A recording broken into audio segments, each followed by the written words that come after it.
தமிழர்களே, ஃப்ளோரானுக்கு ஃபுட்டு போடும்போது போடுவானா மாட்டானான்னு பார்த்துக்கிட்டே இருந்துச்சு. கடைசியில் போட்டதுமே டபக்குன்னு வந்து அழகாக எடுத்துட்டு சாப்பிட்டுச்சு. சாப்பிட்டதுக்கப்புறம் எவ்வளோ ஸ்டைலாக நிற்கிது பாருங்க, இப்படி விரல ஆட்டிக்கிட்டே இருக்கவும். ஃப்ளோரான் பொறுத்த வரைக்குமே எப்பயுமே மனிதர்கள்ட்ட வேற லெவலில் சூப்பராக பழகுங்க, செம்மையாக ஃப்ரெண்டு மாதிரி.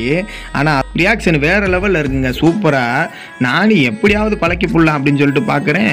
ஒரு வாரம் ஆயிடுச்சு, இன்னும் கொஞ்சம் பழகிறதுக்கு பயந்துக்கிட்டே இருக்குது.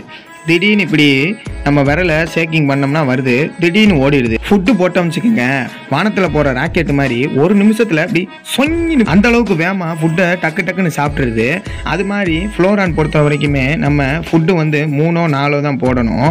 அது போடும் போதே பொறுமையாக ஒவ்வொன்றா போடணும். ஏன்னா அதுக்கு வந்து செரிமான கோளாறு வரும், அதுக்கு வந்து சில பல பிரச்சனைகள்லாம் வருன்றக்காக பொறுமையாக போடணும். அப்போ தான் வந்து நம்மள்ட்டையும் வந்து நல்லா பழகுங்க பொறுமையாக போட்டேன். நான் வாங்கும் போது பயந்து போயிருந்தனால கலர் கொஞ்சம் கம்மியாக இருந்துச்சு. அதுக்கப்புறம் ஃபுட்டு போட்டோன்னே கொஞ்சம் கலர் வர ஆரம்பிச்சிச்சு. பாருங்கள், என்ன ஒன்று ஹெட்டு வந்துச்சுன்னா இன்னும் வேறு லெவலில் பட்டையை கலப்போம். ஹெட்டு எப்போ வரும்ன்ட்டு என்ன எதுன்னு தெரியலை, இவ்வளோ பெருசாக ஆயிடுச்சு. ஆனால் வந்தாலும் நல்லா இருக்கும் நமக்கு. பாருங்கள், இப்போ ஃபுட்டு போடுறேன், அப்படியே விளையாட்டு காட்டிக்கிட்டே இருக்கேன். என்ன விளையாட்டு காட்டுறாங்க அப்படின்ற மாதிரி என்னை பார்த்துக்கிட்டே இருந்துச்சு. பார்த்துக்கிட்டே இருக்கப்போ போட்டதும் என்ன வேகமாக வருது பாருங்கள், சல்லுன்னு.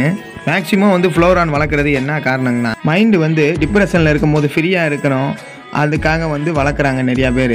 நீங்களும் வீடியோ பார்க்குறவங்கள உங்கள் ஜாப்பில் உங்கள் ஃபேமிலியில் ஏகப்பட்ட டிப்ரெஷனில் இருந்தீங்கன்னா இந்த மாதிரி ஃபிஷ் வளர்த்திங்கன்னா உங்களுக்கு வந்து மைண்டு ரொம்ப ரிலீஃபாக இருக்கும். அந்தளவுக்கு இது வந்து நம்மள்கிட்ட ஒரு ஃப்ரெண்டு மாதிரி பழகும். வேறு லெவலில் சூப்பராக இருக்குங்க. அந்த மீன் பொறுத்த வரைக்குமே நல்லா வேறு லெவலில் பழகும். அதோட ஆக்டிடியூடே வேறு லெவலில் செம்மையாக இருக்குங்க. அதுக்கு முன்னாடி நம்ம சேனலுக்கு சப்ஸ்கிரைப் பண்ணி பெல் ஐக்கானை ப்ரெஸ் பண்ணிடுங்க. மறந்துடாமல் சப்ஸ்கிரைப் பண்ணிடுங்க நண்பா. உங்களை வீடியோ பார்க்குறவங்கள ஃப்ளோரான் வளர்த்துக்கிட்டு இருக்கவங்க, ஃப்ளோரான் யார் யாருக்கு பிடிக்குன்றவங்க அவங்களாம் கொஞ்சம் கமெண்டில் சொல்லிடுங்க அதையும். அதுக்கப்புறம் கலர் மீன் 4 இது வாங்கி விட்டுருந்தீங்க பவுலில். 4 இதில் 3 இது அடியாயிடுச்சு, ஒன்று தான் இருக்குது. ஆனால் நம்ம சப்ஸ்கிரைபரில் நிறையா பேர் சொல்லியிருந்தாங்க, ஃபுட்டு அதிகமாக போட்டால் சாவத்தான் செய்யும், அதுக்கப்புறம் இம்யூனிகோனில் வளர்த்தா சாவதான் செய்யும் அப்படி இப்படின்னு சொல்லி சொன்னாங்க. ஆனால் நான் மீன் கடையில் கேட்டேங்க, அப்படிலாம் ஒன்றும் கிடையாது. இந்த கிளைமேட் வந்து உங்களுக்கு வின்டர் கிளைமேட்டுனால உங்களுக்கு அப்படி தான் இருக்கும். கொஞ்சம் தண்ணிலாம் வந்து சில்னஸாக இருக்கிறனால உங்களுக்கு வந்து சாகும். நார்மலாக இந்த டைமில் நிறையா ஃபிஷ்ஷு வந்து டெத் ஆகும், ஏன்னா குளிர் டைம்ன்றனால இதாகும் அப்படின்னு சொல்லி சொல்கிறாங்க. அதுக்கப்புறம் என் பையன் பார்த்துக்கிட்டே இருந்தார். மேலே இருக்கிற ஃபிஷ்ஷை வந்து காலையில் தான் தண்ணி மாற்றினதுக்குள்ளாட்டி எப்படி ஆச்சு பாருங்க, மதியத்துக்குள்ளே என்ன கேவலமாக இருக்குது பாருங்க.